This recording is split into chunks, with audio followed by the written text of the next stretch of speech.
Hello and welcome to the Ice Guys. This is the show that takes you into the world of the National Hockey League. Every game, every day, from a betting perspective. With pro sports handicappers, Ian Cameron, Alex B. Smith, and various guests from the world of hockey and sports betting. And now, here's your host, Ian Cameron. Welcome to the Ice Guys, Saturday, December 6th. Ian Cameron, Alex B. Smith with you, ready to break down the Saturday NHL card. A big one as usual. We'll get to that in just a moment. First, we'll look back on what we saw on Friday night. Kind of a what goes up must come back down kind of night. You know, obviously Thursday was unbelievable, incredible as far as the winners and the profits and the 5 dogs cashing. And you couldn't have asked for a better result. And, other than for me, you know, the bifecta coming through in Washington and Anaheim, you know, it wasn't a great night. But still some good games, fun action to watch. I'm miffed I didn't take Winnipeg. It's easy to say that after the fact, but you know, these short turnaround revenge situations have been pretty strong. You know, Boston, Detroit, we saw it. You know, it's happened quite a bit where a team loses a recent meeting, they bounce back and win the next one. Of course, Winnipeg was thumped by Buffalo 5-1 Monday in Buffalo, and they responded last night. Very solid win, 4-1. For the Winnipeg Jets last night in that game. And again, a very solid effort from Eric Comrie. That's 2 pretty good games in a row from him in between the pipes. I thought even in the shootout loss to Montreal, he played pretty well. So Jets get a 4-1 win there against the Buffalo Sabres. What the schedule makers are doing to Winnipeg is heinous. It's like it should be criminal what they're doing to Winnipeg. They've already been on a very long road trip. They come back home for a 1-game at-home pit stop against Buffalo, and now they're back on the road tonight on a back-to-back, no less, after just getting back home and facing Edmonton tonight. So just crazy what's happening here with this schedule involving the Winnipeg Jets. And these condensed schedules this year, man, schedule makers are really doing a number on some of these teams. Vegas Golden Knights and Akira Schmid does indeed go back to New Jersey, his former team. Not only beats them, but shuts them out 3-0. But I'll be honest, it's the easiest damn shutout anyone's going to have. That was a putrid performance by New Jersey. There was no connecting on passes, nobody making a play, nobody, you know, really, you know, there was no sizzle with the puck in the offensive zone for New Jersey at all. Everything was one and done. It was just a very, very lethargic. And look, this team's just scuffling to score right now. That's back-to-back games where the New Jersey Devils have been shut out on home ice against Dallas and Vegas. So, like I said to our group chat, Aaron fucking Dell could have gotten a shutout last night. That's how easy New Jersey made it. I don't know about that. Maybe that's stretching the truth a little bit, but nevertheless, a lot of goalies could have shut out the New Jersey Devils last night. That being said, when a save was there to be made, Schmid was solid. He had a good game. He was solid, but let's not act like he stood on his head or anything. That was a terrible, feeble effort from the New Jersey Devils last night, but good road win for Vegas, 3-0 there. Dallas 4-1 against San Jose. Took the shot with San Jose to get the first goal. I was getting to the point where when it was 1-1 in the third, I'm like, if I lose San Jose scoring the first goal in the first period and the first period money line, and they come back and they beat these guys, I'm not going to be very happy. But Dallas ended up with the 3 unanswered goals in the third to put it away and get the 4-1 win over the San Jose Sharks. Utah, back-to-back wins now for them. 4-1, they beat the reeling Vancouver Canucks, who are just in such a bad way. Now the last place team in the NHL, the Vancouver Canucks, and doesn't get any better for them last night. They lose 4-1 to the Utah Mammoth. Utah trying to get on a little bit of, gain some traction, get on a little bit of a roll after the slump. And boy, now that's what, 11-1 for Utah in their last 2 games against Anaheim and Vancouver combined. So like I said, good news for Utah coming out of their funk, light at the end of the tunnel. We'll see if they can keep it going moving forward, but pretty good effort from them last night. They did get outshot 32-18, but I thought a lot of the Vancouver shots weren't the most dangerous looks, and it was a very solid night in net for Karel Vejmelka. Washington-Anaheim was a great game, and I think this was a great sign for this young Anaheim team. You get thumped. You get absolutely buried at home, 7-0 by Utah, arguably the worst game you've played this season. And for you to respond last night, controlled the flow, start to finish. No question about it. They outshot Washington in every period. I thought they had the better of the play for most of that game. And to bounce back a young group where, you lose 7-0 like that and you're not used to it, you could be shook, and I think when you look at it, that was the concern that maybe, and still, of course, a team that's down to their third and their fourth goaltender in the depth chart on the organization right now with Dostal and Mrazek both sidelined. For them to play like that and bounce back and just control the flow, the shots ended up, I think, 38-22 in the game for Anaheim against one of the hottest teams in the NHL rolling into town that last night in Washington. I can't say enough how impressive that was. Not to mention getting 3 goals in regulation past Logan Thompson, who had been playing very well in net for the Capitals. And, of course, the Ducks get the win in the shootout last night. Another game where the overtime was very entertaining. But like I said, that's a great sign of this team maybe being in it for the long haul, as far as in the hunt to be a Stanley Cup playoff team. I'm not saying they will be. There's still a lot of work to do. But boy, oh boy, that when you respond, you have a response like that to your worst game of the season, beating one of the hottest teams going and controlling the game. It's not like they beat Washington and got outshot by double and needed Husso to stand on his head. No, that was Washington controlling the proceedings against a red-hot Washington team last night. That's great stuff from them. That great young team. What a statement that was. And that's Coach Q as well and what his impact can make.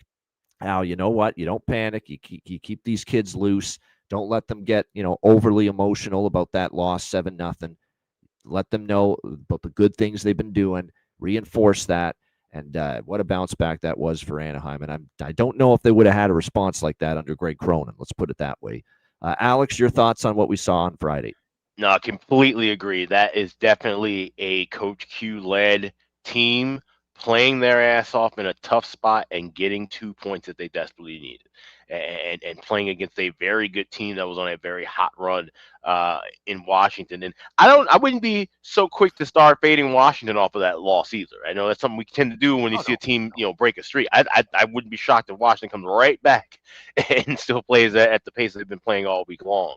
But like I said, that's an impressive win for the Ducks, and we've seen them get quite a few. I always talk about that split. Your 16 games you win and lose, what you do with the other 50 makes a difference. And they've been winning more of those 50 so far, and that's the reason why they're at the top of the Pacific. So that was really the only game that I kind of watched late. I did watch early.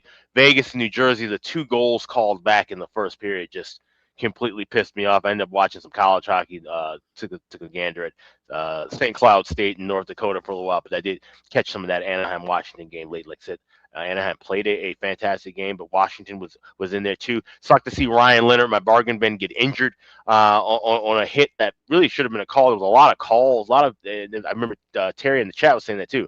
A lot of calls that did not get called that could have put Anaheim behind the 8 ball. So that's another thing too. They were fortunate. They had the refs putting the whistles in their shirts a little bit. And that kind of helped them out as well. And sometimes you need that. Obviously, we've seen teams get screwed by referees. Sometimes the non-calls can go your way too, and that may have given a boost to the Ducks.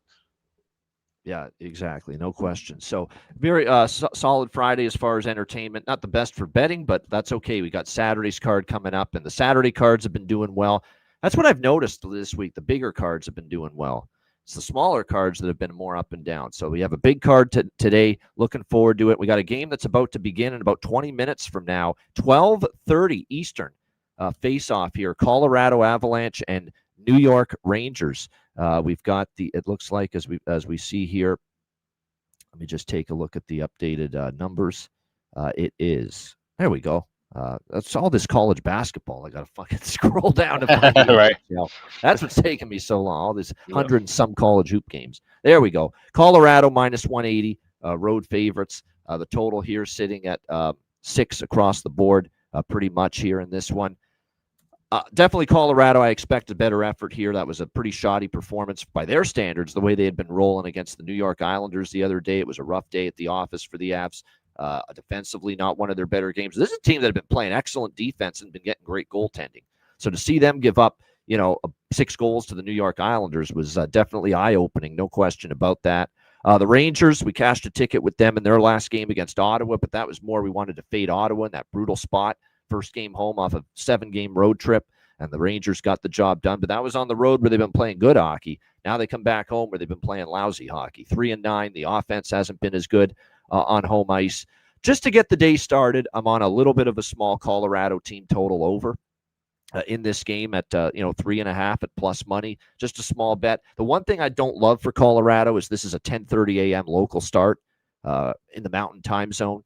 So it's a very awkward early start, earlier than they're accustomed to. Does that affect them in a negative light? Perhaps, but I do like this spot. Rangers have just not shown me enough consistency on home ice. I know they won their last home game against Dallas, coming back to win, but they were trailing all that entire game, and they just kind of basically stole it at the end. They tied it in the last 2 minutes, and then they ended up winning that game in overtime. So that's not truly they didn't control the flow. Let's put it that way, at home, and that's been their issue all season long. So Colorado, if I'm not mistaken, I don't think they've lost 2 games in a row all season either. This Colorado Avalanche team. If they have, maybe it's happened one time. So I will jump in on a little Colorado team total over 3.5. I will take Colorado at plus money if they're trailing at any point in this game for sure. I will add some of the money line, but obviously not going to bet it pre-flop minus 180. Alex, your thoughts? First game of the day, Avs Rangers. I'm actually going to take a shot with Rangers first goal of first period. And then, like I said, that's the thought process. If I can get Colorado, won't be plus money, but if they're down 1-0, maybe 120, 125. I think that's a more reasonable price to back Colorado in this spot. And I think if they give up the first goal of the game, like I said, with the early body clock, maybe a punch in the mouth wakes them up, and then they can get rolling. Obviously, Colorado's a far superior team than the Rangers, and maybe that's all they need is just a little bit of a shakeup. So plus 155, I'll take Rangers to score first goal in the first period, and then look for Avs live. All right, good stuff indeed. And it looks like we're going to obviously look. Scott Wedgwood is still out on the IR for the Avs, which is a shame. He had been absolutely outstanding. Mackenzie Blackwood had been playing really well as well until the last game. The whole team was pretty. That was not their best game, top to bottom. You can't pin that all on Blackwood. Blackwood certainly capable of playing better, but I thought from a defensive team effort standpoint, that was not the best from Colorado the other day against the Islanders. So whole team's going to have to play better here in this one. All right, next up, this is the second and final afternoon game here on the Saturday slate. We got Columbus taking on Florida. Florida minus 160, home favorites, 6.5 the total here in this game. I'm just waiting on goalie confirmation, but if I see a Jet Greaves sighting, this is Columbus and Columbus team total. This is Columbus money line and team total over split for me if this is Jet Greaves and net. Florida can't be laying this price right now. They just can't. I mean, they're not the Florida Panthers we know or have seen. This is a reputation, not reality line. I always use that term, and it's true. Just like Florida losing to Nashville at home the other night. That was a reputation, not reality line. There's no way, shape, or form the Florida Panthers should be a minus 200 chalk piece to anybody in the National Hockey League right now with the struggles, with the injuries. And the struggles are twofold. They're not getting consistent scoring and offense. Their only goal was from Carter Verhaeghe the other night. Their defenses had not been the same. They've been giving up more goals. Goalie Bob's been human as well in net for the Florida Panthers. So I'm just waiting on a Greaves sighting. I'd be a lot more hesitant if it's Elvis Merzlikins, but I can't see him starting. After they did win with him, but they gave him the run support, so to speak, 6-5 over Detroit. It still wasn't a great performance by any stretch of the imagination from Elvis Merzlikins there in that game. But definitely I am interested here in this game in Columbus and just waiting on the goalie confirmations to be made. And if it's Greaves as expected, it'll be Jackets, money line, and team total split. And that team total is nice and reasonable. And the one thing about Bob is more often than not, he's been giving up 3 goals. So to be able to get over 2.5 minus 130 with that team total, not a bad price. Alex, Columbus, Florida. Yeah, I'm going with Columbus too if it's Greaves, but I will also be adding the parlay of Columbus and over 4.5. Get that plus 175. So that's just like I said, just kind of waiting on that confirmation. If it is Merzlikins, I would probably look more toward, like you said, Columbus team total. It would be a full kind of switch off. So I like the plays you have, but it's all goalie contingent. It would be just strictly team total if it is Merzlikins because he's been a bit shaky at times. But with Greaves, definitely could back him as a dog. And like I said, I'll add that over. All right, good stuff indeed. Kent Johnson, really been struggling.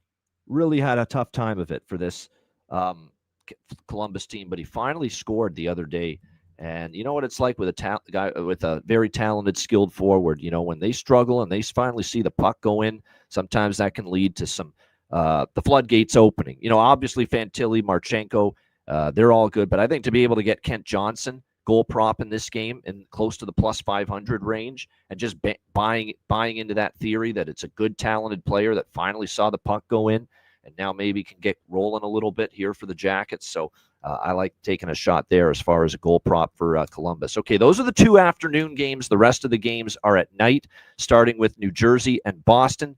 7 o'clock p.m. face-off here in TD Garden. New Jersey minus 125, road favorites. Total here sitting at 5.5, slightly shaded to the over here in this game. God, New Jersey's been bad on this homestand. Maybe they need to get on the road. And this is a team that early in the year, the road, they were up and down and they were unbeatable at home. Well, now they're starting to lose at home, and you can just tell now, life without Jack Hughes, Brett Pesce, it's pretty damn hard. And New Jersey's finding that out right now. That's no total excuse. You've still got talent. You've still got Jesper Bratt. You've still got other players on this team that should be able to make an impact and make things happen. Like I said, you're just not getting much from the third and the fourth line in particular. And right now, other than Timo Meier and, like I said, a little bit of Jesper Bratt, you know, Dawson Mercer's game is fallen off a little bit. Palat just doesn't give you offense like he used to. Like, that's the problem. It's just, you know, been hard to score goals. They've been shut out now in back-to-back games. Maybe getting on the road's a good thing for this team. I've just got that weird feeling, at least early, it does.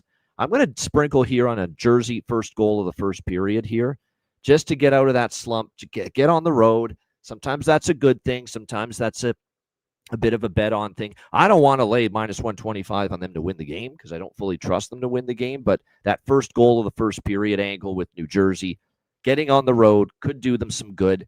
And by the way, early, because what if the back-to-back legs finally catch up to them? You know, maybe that does happen as the game goes on. So this is just a small bet. New Jersey first period, first goal. God help me, I've got to sprinkle two down. Again, small bet only on the over by Fecta. It's a double. It's a team off a back-to-back shutout. So it's, you know, it's back-to-back now where we got that system play. It didn't work with Vegas, New Jersey last night. That's the reason I'm going light on it. Swayman's obviously been good, but back-to-back shutouts, dabble slightly in that over by Fecta. I know Matt Robinson likes the over in this game. He likes it more than I do, though. This is definitely only going to be a small bet here because after last night, I'm not fully trustworthy of the offense just opening up for the New Jersey Devils here. But like I said, team off a back-to-back shutout loss, total's only 5.5, and the 1.5 for the first period is pretty cheap as a result as well. So I will sprinkle on the first period and full game over. But again, not my favorite looks. Small bets only. Alex, what do you think here? New Jersey, Boston. Yeah, well, like I said, we kind of got screwed, those of us who had Devils in Vegas first period over yesterday. 2 goals called back, one from each side. Yeah. I'm taking a shot again here with it, minus 115. I'll look for New Jersey to score first in game. Seeing plus 120. I could probably, wait and dabble with that. But I like that first period over at minus 115. We've been seeing that cash for Boston as well. So that's the only play I have here. Don't like full game over. Wouldn't shock me one bit if this is 2-2 going past regulation. Positive, we'll see Jake Allen and net for New Jersey on the back-to-back after it was Markstrom last night. But again, that hasn't been confirmed. I'm just going to, I'll have 2 bargain bins. I'm just going to give it away. One of my bargain bins is in this game. He scored in back-to-back games. He's up there now in the top 6. Alex Steeves. He's plus 550, plus 600 in some spots I'm seeing as well for him right now. So that's just outstanding value right now, and especially with the opportunity he's been given. It's definitely a bet worth looking at. He's with Lindholm and Geekie. And, of course, Geekie's been outstanding start to finish this year offensively. Steeves is up there on that group right now. So, like I said, definitely that is a great value as far as I'm concerned. And a guy that's getting an opportunity and seizing it, and making the most of it right now with this Boston Bruins team. So you definitely give him credit for that. All right, next up as we continue along here, we've got St. Louis and Ottawa. Ottawa minus 150, home favorites, 5.5 the total here in this game. We should see Linus Ullmark, I would think, for Ottawa, because we saw Levi Merrillainen last time against who they play? Rangers. Against the Rangers, it was Levi Merrillainen in net. and they lost that game. Again, that brutal spot for the Ottawa Senators. We'll see how they fare here. They just played St. Louis and St. Louis recently and lost 4-3, and it was Merrill starting in that game. So almost assuredly it'll be Linus Ullmark in between the pipes here tonight for the Ottawa Senators. I have a feeling it'll be Hofer yes, it is Hofer. I'm just seeing that now. He is confirmed for the St. Louis Blues. I don't love the fact that, we've got Thomas Chabot on IR. Pinto's now out, and we know how much we like Pinto and what he can give to this team offensively. Don't necessarily love that here for the Ottawa Senators, but I just don't trust the Blues at this point in time. I mean, that's a pretty mediocre Boston team just handing it to them, the other night. Not a good sign at all. They're not scoring goals at all right now. There's a dormant, stagnant offense that is dead as a doornail right now. St. Louis, hard to fathom how things have gone just this poor for them so far this season. Meanwhile, you've got obviously Ottawa haven't played since that loss to the New York Rangers. Now they've had a couple days to, just not travel for a change, get, settled in now that they're back in Ottawa. So I could see them obviously. They should win this game. I'm going to wait though for a live price that's better than this. Maybe we get some. Maybe the Blues. The Blues are actually not a bad first period team. That's the only period they ever do something. So maybe they have a decent first period, and then Ottawa's a better live in-game price, and we'll bet them then. I think I might sprinkle on the team total over 3.5 pregame with Ottawa, because I could see them obviously getting the, Hofer's had both goaltenders now have had, struggles this year for the Blues. Early in the year it was just Hofer struggling. Well, now Binnington has had his issues lately. He hasn't been playing all that great. So I think the Ottawa team total here, you can get over 3.5 at a really good plus price. I will dabble in that. And then I'll look to see if I can get Ottawa at plus money at some point live during the game tonight. Alex, what do you think? Blues Senators. Yeah, I was looking more toward a live total. I saw 5.5 at minus $1.10. I go, I can wait and grab plus money if I'm seeing good pace early in this contest. So that's the way I'm approaching this. I do think it's interesting though. I was looking at, shout out to our guy Chris Otto. He has Ottawa tied to the under 7.5 to knock that price down to a minus 107. I think that's an interesting way to look at things too. We always talk about maybe looking for the shorter over, but there's some spots where you can maybe look at 6.5, 7.5 on a total if you like an under, and kind of knock that down a favorite price. So I thought that was an interesting look. But I like the over here if it's, we're seeing good pace, and this is 5.5 at plus money, 4.5 laying a price. That's the way I'm looking. Like I say, can't trust any one of these goalies right now, especially for St. Louis. If Ottawa gets things rolling, they can maybe get 5 on their own. Yeah, that's kind of what I see happening here. As far as, the one thing I would say, if you like St. Louis at all right now, trust in Holloway. Holloway's been starting to heat up a little bit for this St. Louis Blues team of late. I think for Ottawa, the one thing you want to keep an eye on here is that, we've got Fabian Zetterlund on the top line now, something to maybe keep an eye on that maybe could be worth a look here in this game, getting that expanded opportunity. A long offensive drought for Dylan Cousins. He scored against the Rangers. So if you buy into what I often say, a guy that's been struggling to score, maybe getting things rolling a bit, could be worth a look. There's some good notes from Jonathan Stützle with a lot of success against the Blues, 7 goals in 9 games against them. So could be a Timmy Stew night here for the Ottawa Senators, maybe to make an impact. All right, Islanders and Lightning. We've got Tampa Bay minus 145 to minus 150 as home favorites. Total in this game currently at 6, shaded to the over here. At the moment, it looks like we're going to see, I would think we're going to see Sorokin for the Islanders. Yes, we're going to see Jonas Johansson again here for the Tampa Bay Lightning. And the reason for that is because Nikita Kucherov's out too. That's a big loss. Is expected to play tonight, day to day. This is a team that's already without Braden Point.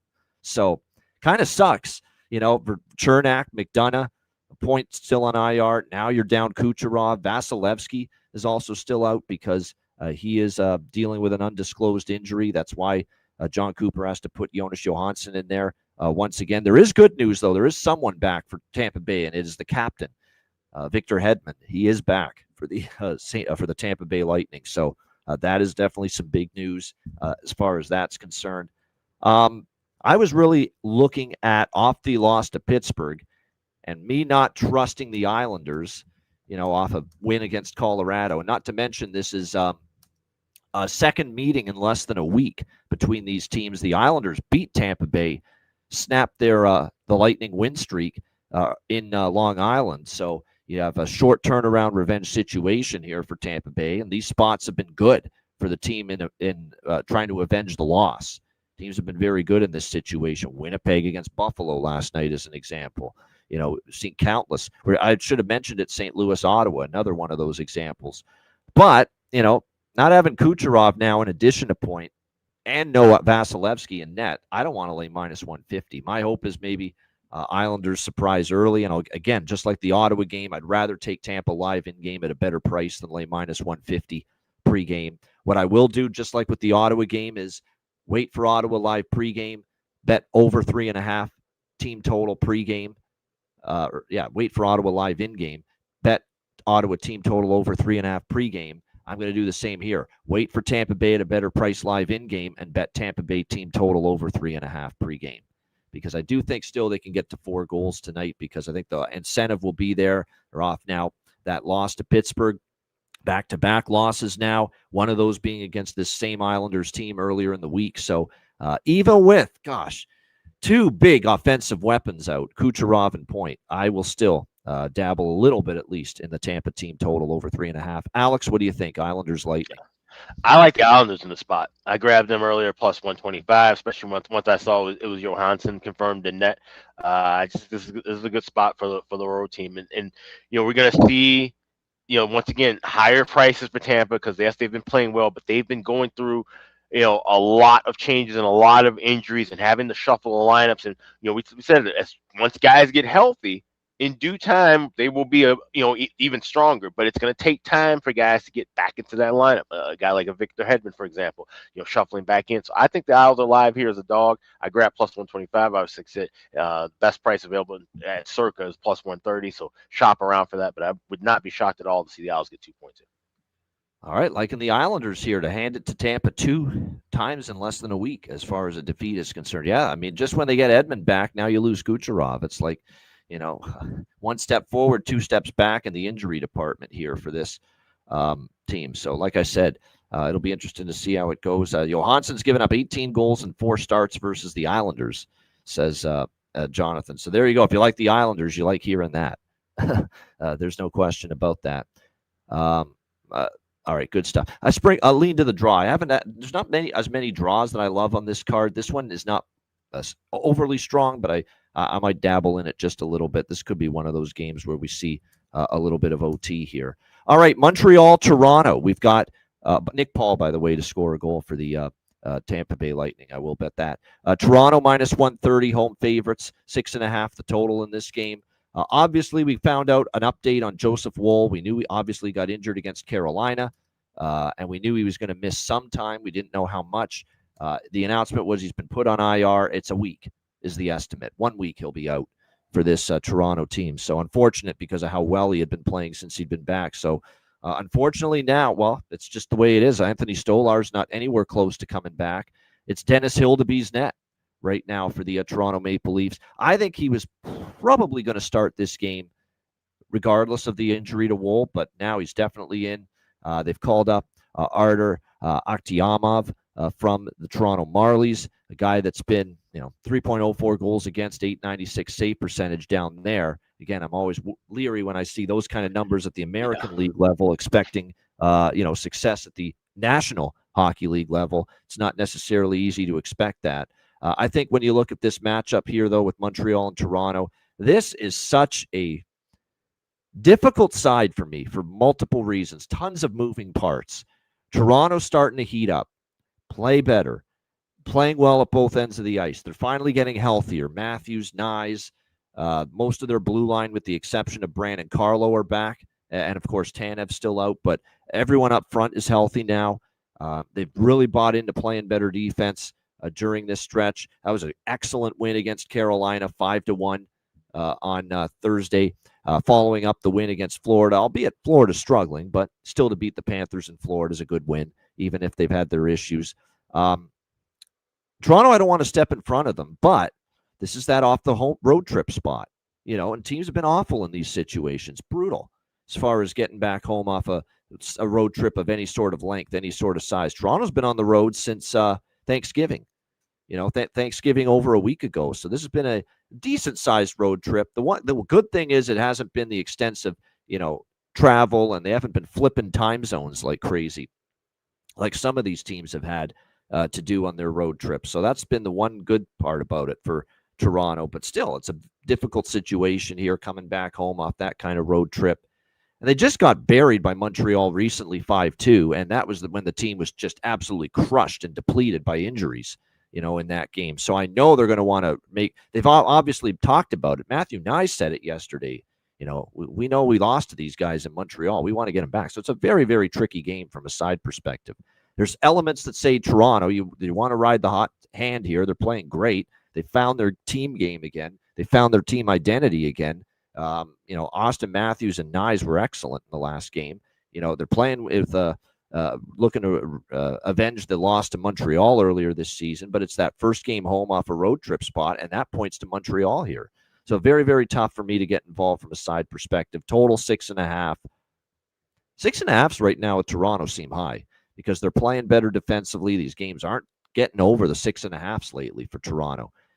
Montreal, Toronto historically has had some overs, so that's tough too. The total, what do you do with it? So I hate to be pretty dull here, but there's not a whole lot I like. I could lean draw. I think I will dabble on the draw pregame, but kind of a game where I want to see how it plays out.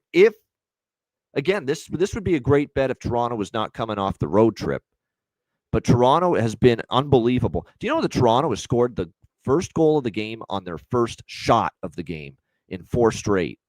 Going back to the Washington game on the road trip, first shot on goal, they scored. Pittsburgh, first shot on goal, they scored. Florida, first shot on goal, they scored. Carolina, first shot on goal, they scored.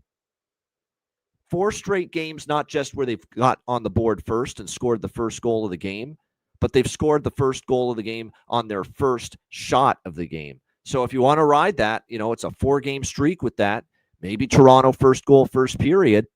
What bothers me about betting that, though, is, again, teams coming off a road trip aren't good in the first. They don't score first in the first period. They're flat in the first period. So that's the conundrum with this entire game. There's so many conflicting angles back and forth. Lean draw. That's all I got. Alex, what do you think? Montreal, Toronto.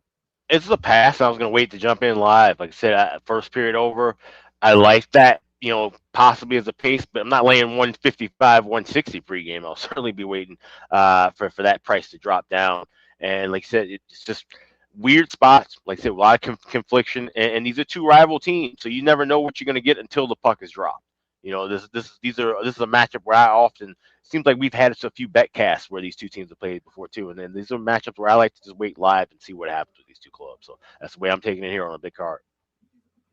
Yeah, no doubt. As far as props for this game, Cowan, Nyes, could be worth a look. As far as up the lineup right now, Max Domi is probably what the value is right now. As far as a Toronto prop, because Max Domi's up with Matthews and Nyes, and boy, did that line have some serious chemistry against Carolina. They played great together, I thought, as a unit. Keep an eye on this Joshua Waugh McMahon third line. They've been very good since being put together, and that's another reason why they've. Jonathan, it's a great situation. Like the Leafs have, it's ridiculous. It's uncanny how they've gotten the first goal on the first shot of the game, 4 in a row, but if they're off that road trip and feeling good, and teams have been brutal and they've been falling behind early in these games in spots like that. So it's a conflict for me. I wish you luck if you bet it. I don't hate it. If you want to ride that streak, go for it. But I just don't love that they're coming off the road trip. When teams have been, how many times have these teams off a road trip fallen behind and given up the first goal? God, I could go on. Edmonton against Dallas, Islanders against St. Louis, Ottawa against the Rangers the other night. It's just constant. These bad starts, giving up the first goal, falling behind early in games. That is the conundrum with riding the Toronto first goal streak tonight in that game, because I worry that could happen here for the Leafs tonight in this game. But like I said, should be an entertaining, interesting game. One thing I do have to sprinkle, too, as far as props for Montreal, Josh Anderson. This guy just has a knack of scoring for Toronto. He's had a bad offensive season, but he turns into a little Henri Richard or something along those lines when he plays the Toronto Maple Leafs. So, like I said, maybe look toward Josh Anderson. He has been a Leaf killer in the past when facing them from Montreal. All right, next up, we've got Nashville and Carolina. We've got, looks like Carolina about minus 230, actually, home favorites here in this game. The total sitting at 5.5, 6. So again, shop around. If you like 5.5, and if you like the over, find the 5.5. If you like the under, find a 6 here in regards to this total. This is the off a home loss at home system play, which I've talked about with Carolina. And that's in effect here. 5-1 loss to Toronto the other night at home. At home, off a home loss, this team has heavily trended to first period over, full game over. This year, they are 2-0 first period over in this situation. Actually, no, they're not. The Winnipeg game was an under in the first period. The game before that, and it was a push on the full game over. The game before that was first period, full game over when they beat the Islanders off a loss. And the Vancouver game where they beat Vancouver off a loss to Edmonton. They were at home to Edmonton, lost. Then they played Vancouver at home next game. The game went over in the first and the full game. And last year, they were very good in this role. At home, off a home loss, the first period and the full game over. Cashed quite a bit in Carolina games. So that is something I'm interested in here is over by Fecta, just riding that. You've got to think Carolina's focus is going to be, hey, we got to get something rolling here. If one goal at home against Toronto, that's certainly not going to cut it. So I think Carolina's aggressive early in spots like this. They've, how many times have we seen Carolina up 2-0? In the first period when they're off, the kind of home loss that they suffered the other night against Toronto. So I like the over by Fecta. I am not coming back to Nashville tonight. I'm going to take my money with them against Florida and say thank you because that line was just – and I hate this Predators team. I don't think they're very good. I think they're garbage. And even I took them against Florida in that great 5-dog winning Thursday night for me because I thought that price was just astronomical and absolutely absurd with the Florida Panthers. But now, no Nashville for me tonight. I do think Carolina wins, but obviously not at this price. Who's going to be in net? Now, they have not, Rod Brind'Amour has not been starting Freddie Anderson on back-to-back games. He's been pretty adamant about that. He's been pretty consistent with that. So I know sites have Frederik Anderson listed, but I don't think it's going to be him. I think it's going to be Brandon Bussey. From all indications. Not to mention, I don't think Kochetkov is quite ready to come back. He's back on the ice.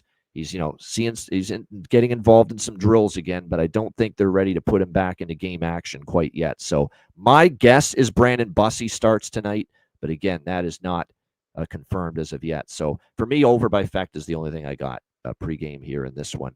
Alex, what do you think here? I will say the Predators have played well against the Hurricanes. For those that like the Nashville side, they have played this team can't explain it, but they have. And they've actually beaten Carolina here at Lenovo 3 straight times, if you can believe it. Nashville has won 3 straight times here in Carolina. I just don't want to go up against Carolina tonight off a loss like they suffered against Toronto, because I'd expect their A game or something close to it.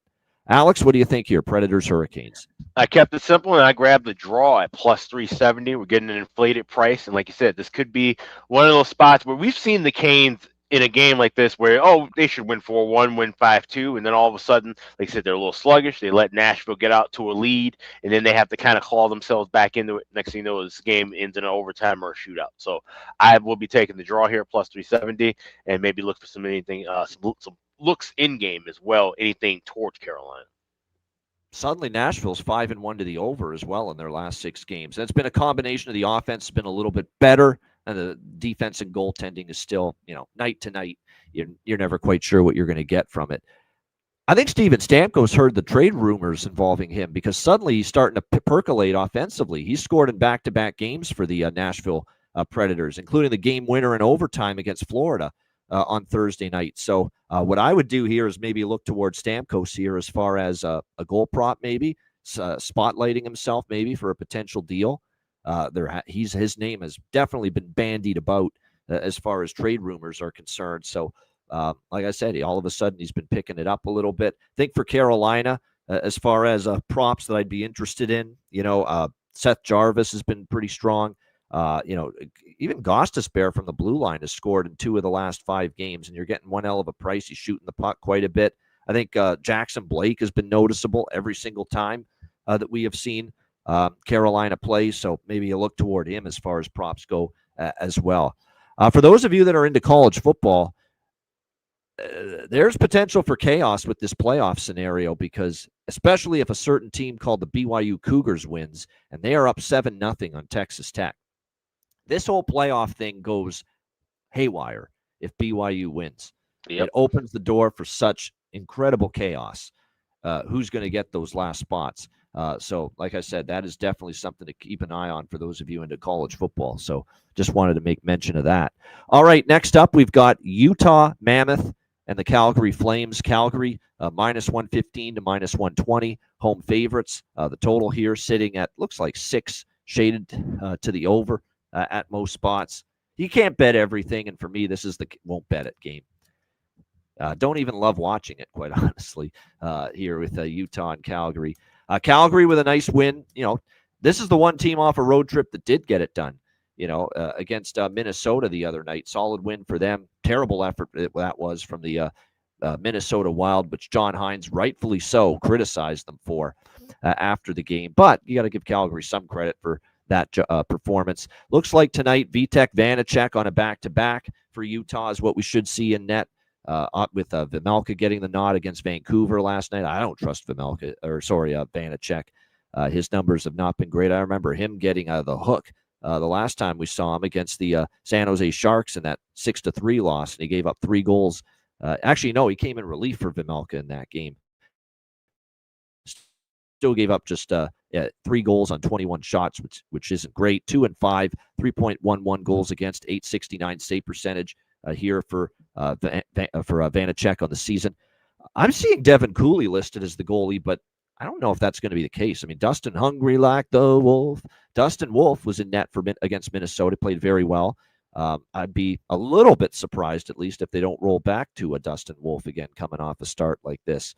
So keep an eye on it. This does feel like it could be a draw. I don't mind that look, but other than that, not a whole lot for me here. Alex, what do you think? Utah, Calgary. This is a past pregame. I'll maybe tune in and watch a little bit of it live and see if anything jumps out at me. But like I said, big card. There was nothing that stuck out with me in this game, so it's mostly a pass. I can't get to Calgary as a favorite. I see that minus sign beside Calgary's name. Forget about it. I need and you can't bet Vanacek even as a dog. Yeah. So like I said, it kind of cancels out. Yeah. I agree with that. What's Calgary been like off a win too? Of lately, off the top of my head, I don't think they've been great off wins either, and that's sometimes what we see with teams that are certainly struggling, no doubt. All right, next up as we continue along here, we got 4 games left.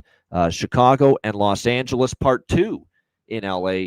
We've got it looks like Los Angeles minus 180, minus 190 home favorites, 5.5 the total in this game. Now I don't love Chicago nearly as much here as I did in the first meeting, and they do have a game with Anaheim on deck tomorrow night. But there's no freaking chance I'm taking Los Angeles. No way. Not even interested in Los Angeles at this price here tonight. It looks like as far as the starting netminders, I thought all along Soderblom was going to start here. I was pretty sure Jeff Blashill was not going to start Spencer Knight in both games against LA. Knight will get one against LA, Soderblom will get the other, and Knight will come back against Anaheim on Sunday night. That's what I thought was going to be the goalie setup all along. But like I said, again, certain issues here as far as whether that's going to be the case or not. Teravainen, by the way, day-to-day for the Chicago Blackhawks. He ended up, obviously, he got hit with a puck in the teeth the other night against the LA Kings. So like I said, we'll have to see if he's able to suit up. He might. Remember, this is just dental repairs that he's going to need. But like I said, questionable right now for this game. This could be it for Jim Hiller, our favorite numbnuts coach, because if they have another sterile, shoddy, feeble, lethargic effort and a loss again tonight against this same team they lost to the other night, Chicago, this could be it.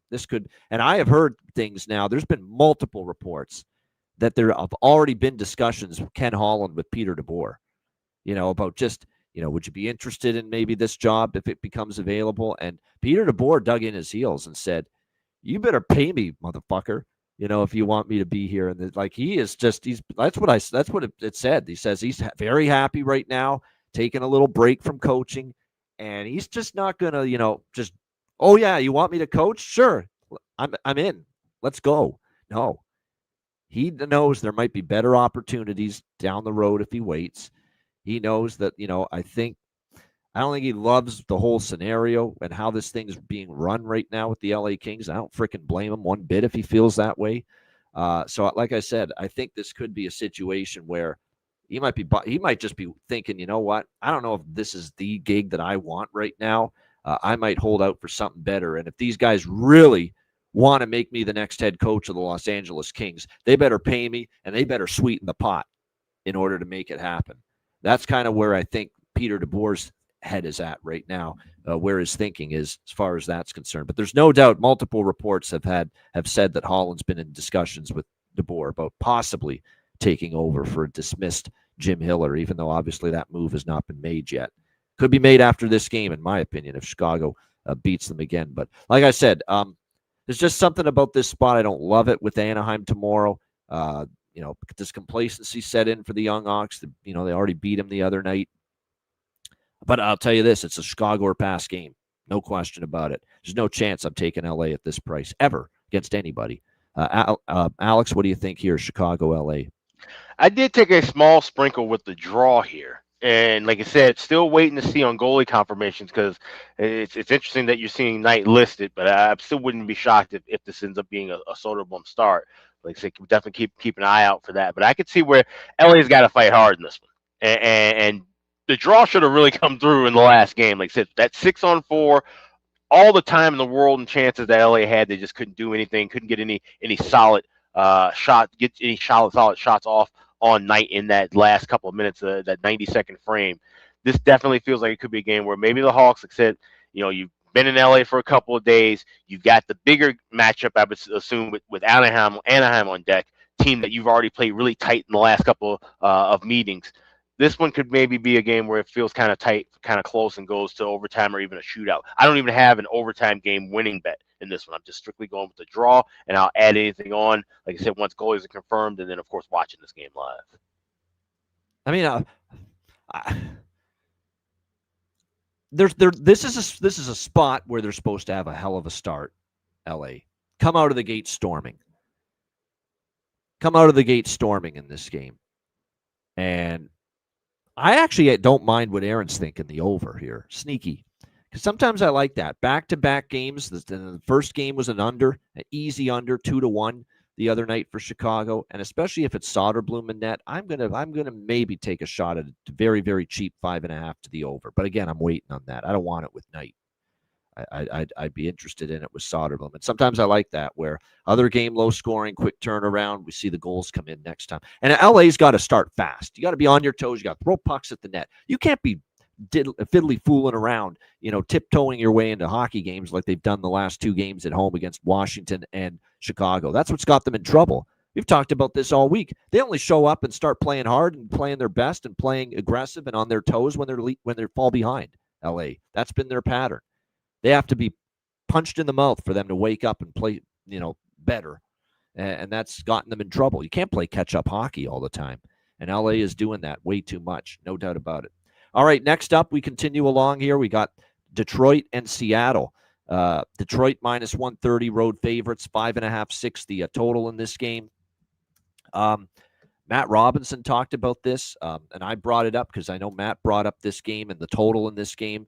On yesterday's show, he liked the over, and I leaned that way for sure. But then when he was talking about it, I looked up the series history, and 7-0-2 to the over in the 9 all-time meetings, Red Wings versus Kraken. 7-0-2, 7 overs, no unders, 2 pushes, and all 9 games between them have had at least 6 goals, which is significant with this total being 5.5 in a lot of places. So, like I said, it's definitely at 5.5. For me, it's an over. Even though part of me is a little bit concerned that we got Detroit off a loss where they gave up 6, Seattle off a thumping to Edmonton where they gave up 9, and we got both teams just Katie bar the door and just, tight as a duck's ass as far as a defensive game from both sides, and it's like a 2-1, 3-1 snoozer. I am concerned that happens here, but how do you argue with the series history? You can't. 7-0-2. to the over. These series history overs have been phenomenal. Not good, phenomenal as far as the results. If you've been betting overs based on strong over series history between the two teams, you're cashing one after another. You cashed with Ottawa, Montreal. You cashed with Buffalo, Philadelphia. You cashed with Detroit and Columbus the other night. I could go back even further. All of these strong series history overs have been hitting. So I'm on it. Detroit, Seattle over 5.5 here in this one. That's the only game bet I've got here. As far as the side goes, Seattle feels like Seattle's got a little value as a home dog here. We'll see. And another thing, too, with the Seattle Kraken is Joey Decord's hit a wall. He's had a rough go, man. He'll get it back, at some point. But right now, he's not in his good form at all. He got pulled, obviously, in the Edmonton loss. Grubauer took over. We'll see if Lane Lambert goes back to Joey Decord here in this game tonight. It hasn't been confirmed. And another thing that's probably good for the over is John Gibson's in net for Detroit. We've talked about this with John Gibson. When's the last time he's given up fewer than 3 or 4 goals in a start? It's been a very long time. They got John Gibson to be the number one, and he hasn't been good enough to fully grab the number one spot away from Cam Talbot. That's how much of a struggle it's been. 3.62 goals against, .868 save percentage. Yeah, here's Gibson's game log. 4 goals allowed to Boston, 5 to Tampa, 5 to the Islanders, 5 to Buffalo, 4 to Chicago. He did have 1 good start against Vegas. Looks like a mirage now because it's the only one he's had since the beginning of November. And he gave up 4 to Anaheim before that. So he's been a 4-5 goal machine as far as allowance is concerned for John Gibson in recent starts. So, yeah, over 5.5. I like it. Bank on that series history. Alex, what do you think here? Red Wings, Kraken. Yeah, I like the over. I bet that yesterday. I actually got minus 128. Now, but like I said, minus 130, 134 still available. I like it all the way up to 135. Otherwise, we'll try and wait in game if it moves to 6 everywhere. I also like the draw here and shop around. I don't know what FanDuel is on. FanDuel's, in fact, for the last game too, they had plus 280 for Kings Hawks and plus 290 for Red Wings Kraken. And I get it. Kings and Kraken are teams that have gone overtime a lot, but definitely shop around. MGM has the better prices for those. You can get plus 345 here with this draw, plus 325 on the other game. So definitely shop around with the draw, but I like that over even more. I'm going to take a shot with the old wily veteran. Why not? 2 games in a row with a goal for JVR, James Van Riemsdyk, or as one Donald S. Cherry once called him, James Van Beesbrook for the Detroit Red Wings. That's an all-timer from Don right there with that. That, and of course, Oliver Ekman-Larsson as Oliver Lawsome Tossum.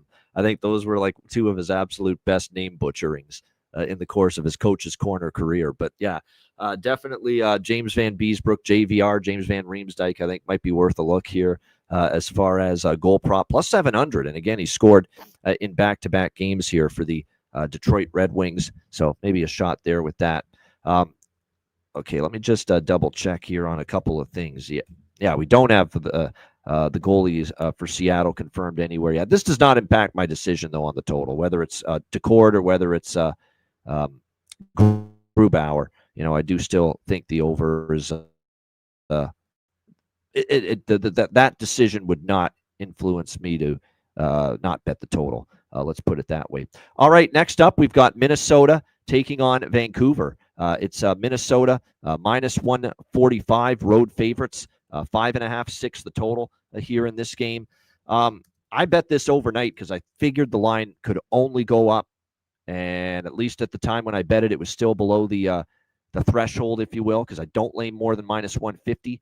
I got in at minus 140 on Minnesota overnight, and I still like them at minus 145. John Hines, very, very upset with the performance against Calgary, rightfully so. We saw it. Even Terry Edelman, big Wild fan, our good friend of the show, was talking about how just awful of a performance that was by the Minnesota Wild in that game. So I would expect them to have a strong bounce back effort here tonight. We're likely going to see Jesper Wallstedt, the brick wall, right now for the Minnesota Wild because John Hines has been alternating Gustafsson and Wallstedt back-to-back starts. So I think definitely when you look at this matchup, Wallstedt should be in net. Looks like on the back-to-back, there's a good chance we see Nikita Tolopilo here for the Vancouver Canucks. That's probably who's going to start after Lankinen last night. Obviously, Tolopilo is very, very inexperienced at the NHL level, still trying to get his feet wet. Numbers aren't great. 3.56 goals against average, .892 save percentage in his 2 starts for the Vancouver Canucks going into this game here tonight. So we'll see how that plays out. But I just don't know how you bet this Vancouver team right now. They're god awful. The body language stinks. They're not scoring now, which they were during that over streak. And now you got to face the hottest goaltender going right now, and a team that defensively is probably going to be locked in after that debacle against Calgary. So Minnesota minus 145. I'm even going to consider tacking on once Wallsted's confirmed, which I fully expect. Vancouver team total under 2.5, at a plus price. How do you trust Vancouver to get 3 goals in this game against this guy? He's been absolutely incredible. They're not scoring right now. They can't put the puck in the ocean. As a hockey team, a consecutive game streak of 2 goals or less for Vancouver entering tonight. So that team total under. I don't bet many of those, but I might add that with Vancouver under 2.5 at plus money. Alex, what do you think? Minnesota, Vancouver. Muted. You got me now? All right. Taking at this price right now with this money line, you can really just go on and lay the team total flat 3. Same price, minus 145 at MGM, and that's the way I'm going to play this. Just give me the 4 goals here against, as we were joking in the chat, Topo Chico, Nikita Tolopilo. Not one of the better goalies, and obviously Vancouver just in really bad form. I also like Minnesota to get first goal, first period, plus 115. Like I said, after that sluggish game with Calgary, Hines wasn't happy. Let them know about it. I expect them to come out hot and heavy and get that first goal. So Minnesota to score first in the first period, and then team total over 3, flat at MGM minus $1.45. Yeah, I think that's not a bad option too. The first goal, first period, because you're right. He definitely wasn't happy with his team. There's no question about that after that loss to the Calgary Flames. So I'd expect better here from the Minnesota Wild tonight against a struggling Vancouver Canucks team. I'm just looking at the line combinations here for Minnesota, and I'm probably going to go back to the well here with Hartman, with Kaprizov and Zuccarello. He's still up there on the top line. So, like I said, value remains there with him. Now, again, this Winnipeg team hasn't been lighting it up. They've been relying on their defense and winning low-scoring games. But I do still like the value that we're seeing here tonight with Ryan Hartman up on the top line with Zook and Kirill the Thrill Kaprizov. All right, our final game for this big Saturday card, Winnipeg, Edmonton. How would they do this to Winnipeg? I have no idea. They have a big, long road trip back home for 1 game against Buffalo, and now you're back on the road and on a back-to-back, no less, against the Edmonton Oilers. Edmonton minus 200 home favorites, 6.5 the total in this game. Nice win for Winnipeg last night, 4-1 against the Buffalo Sabres. We'll see how they fare here on the back-to-back. We saw Comrie deliver last night, play well, back-to-back good starts for him. But obviously that means that with Eric Comrie starting last night, we're likely going to see Thomas Milic get the start tonight for the Winnipeg Jets in this game. He turned aside 15 of 17 shots against Buffalo in relief of Eric Comrie in that game. The overall numbers, 3.64 goals against average, 882 save percentage. He lost 5-1 against Carolina on the road in his only NHL start this season for the Winnipeg Jets. So, like I said, we'll see how he fares here in this one. Yeah, I like over here, 6.5. I think Edmonton now has got their offense going a little bit. The 9-goal outburst against the Seattle Kraken is exactly what the doctor ordered for a team that's struggled on home ice and not always been able to score goals on home ice either. I think definitely Edmonton will find the back of the net here in this game tonight. That being said, we got Skinner getting the start here for the Edmonton Oilers. Last 2 starts, he's been a lot better. 1 goal over his last 2 starts combined, the shutout against Seattle, and then just the 1 goal in the 1-0 loss to Minnesota. The numbers are still up and down, and now that he had obviously Pickard starting the other night, is he thrown off a little bit? You know what it's like when you get Skinner off a couple of really good starts. Sometimes there's nowhere to go but down a little bit for Stuart Skinner. And the one thing about the Jets too is, they're still capable at the offensive end, at least a little bit. So, like I said, I think they can chip in a little bit here as well. So the over 6.5, I'm going to wait for a better over one. Like the over 1.5 is just too pricey first period.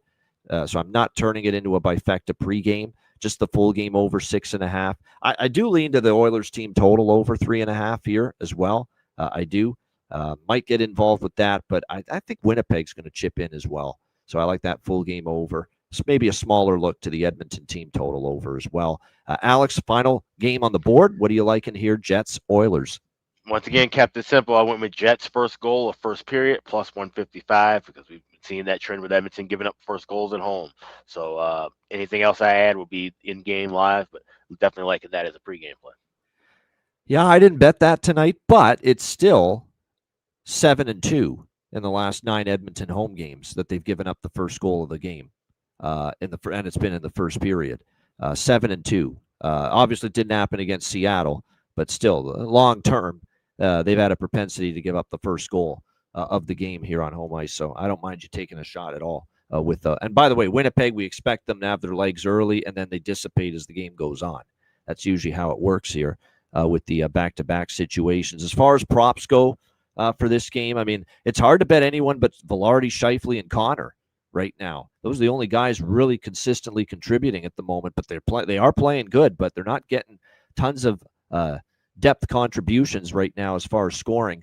For Edmonton, Matt Savoy, Podkolzin with Draisaitl. There's probably value with both of them in that on that second line, so something to keep an eye on. They haven't always been getting much from the Fredericks and Lazars and Janmarks and Mangiapanis. You know, they've all cooled off a little bit, but like I said, definitely I think Savoy and Podkolzin offer up the greatest value for Edmonton props in that game tonight. All right, great stuff. Shout out to everyone in the chat. Hit the like button. We appreciate it very much. We just want to remind you, too, before we get to the ads and the bargain bin and best bet, that we did announce earlier this week our next Ice Guys live betcast Tuesday, December 16th, 7 o'clock p.m. Eastern time, so about a week and a half from now.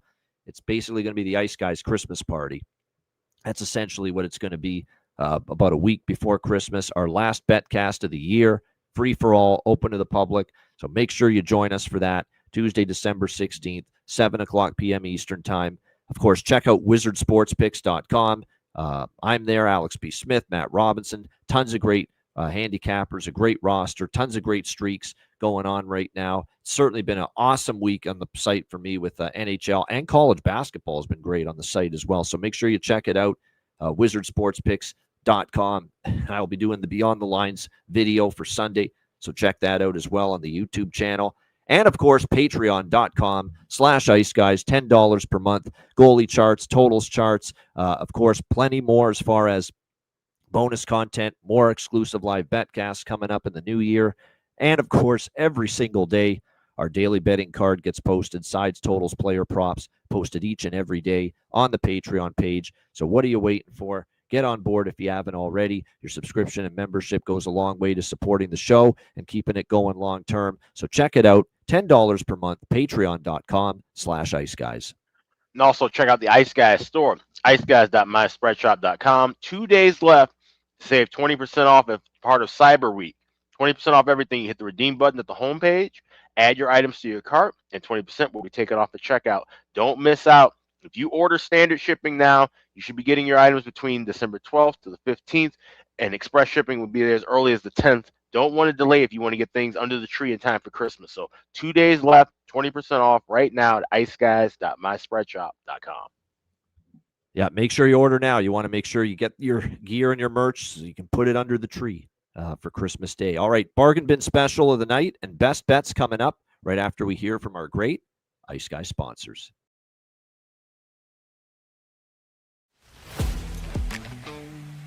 Wizard Sports Picks, featuring the finest handicappers in the universe. Sharp insights, trusted picks, and relentless results. We strive to help you become consistent winners. This is Wizard Sports Picks.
Kings and Queens shop.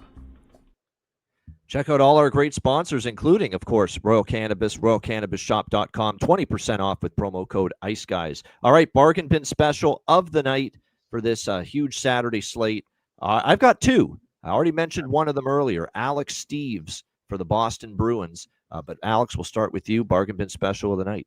Let's go to L.A. and Chicago, and a guy who got one of the weirdest assists last game was Frank Nazar. He whiffed on a puck, but somehow it ended up on the stick of Wyatt Kaiser, and he buried it late in the second period to make that game 2-0. I think he's going to get all of a shot and get one in for a goal. You can get him anytime goal plus 340 at FanDuel. Best price available actually plus 350 if you have Circa. But Frank Nazar to get a goal tonight for Chicago Blackhawks is my Saturday bargain bin special.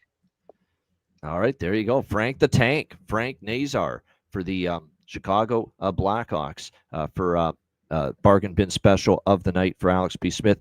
My first bargain bin special, as I mentioned, it's Alex Steves for Boston. Top line, plus 550. Great price. He scored in back-to-back games. Really like that value. Alex Steves for Boston taking on New Jersey. And this is just, I've seen a lot of Montreal-Toronto. We all have. And in a lot of Montreal-Toronto, there's no rhyme or reason to this.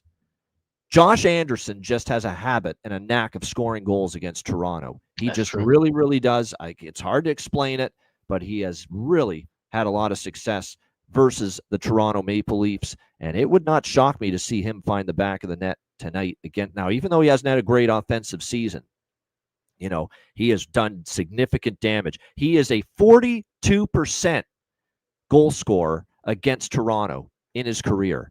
That's 42% of his games against the Toronto Maple Leafs. He has scored a goal for the Montreal Canadiens. So we can get Josh Anderson plus 620 to find the back of the net tonight. I will take a shot with that. So there you go. Two bargain bin specials for me. Alex Steves, Boston, plus 550. Josh Anderson, Montreal, plus 620 for my two bargain bin specials for this Saturday night. All right, best bets to wrap it up here. Alex, what do you like for best bet? I'm going to back a team I don't bet too often, but I'm going to fade a guy that I actually do enjoy fading and don't get as many chances to do so these days, and that's Jonas Johansson. We're going with the New York Islanders on the money line and get as high as plus 130. I think they take it to the Tampa Bay tonight and get the win as a dog here. So give me the Isles as my best bet. All right, there we go. Islanders plus 130.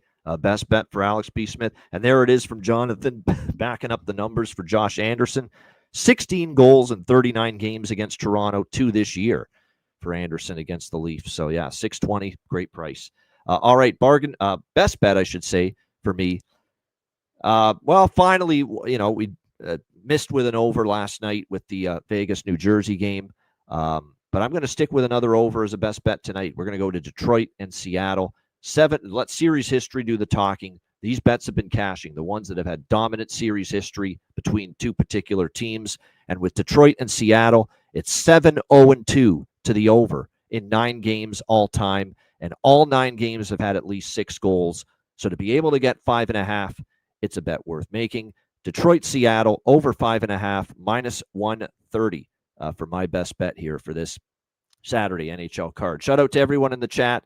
Hit the like button. We appreciate it very much. And thank you for joining us here on this Saturday edition of the Ice Guys show. A reminder, the Ice Guys is live 7 days a week, Monday to Friday, 2 p.m. Eastern, Saturday and Sunday, noon Eastern. By the way, Monday's show, 2 p.m. Eastern. Yay! Yay! We're back at our regular time on Monday just for this week because we're not doing our first bowl preview show, Connor and I, until the following Monday. So we will be on at 2 p.m. Eastern this Monday. So make sure you join us for that. And check out the podcast whenever you can't watch the show live.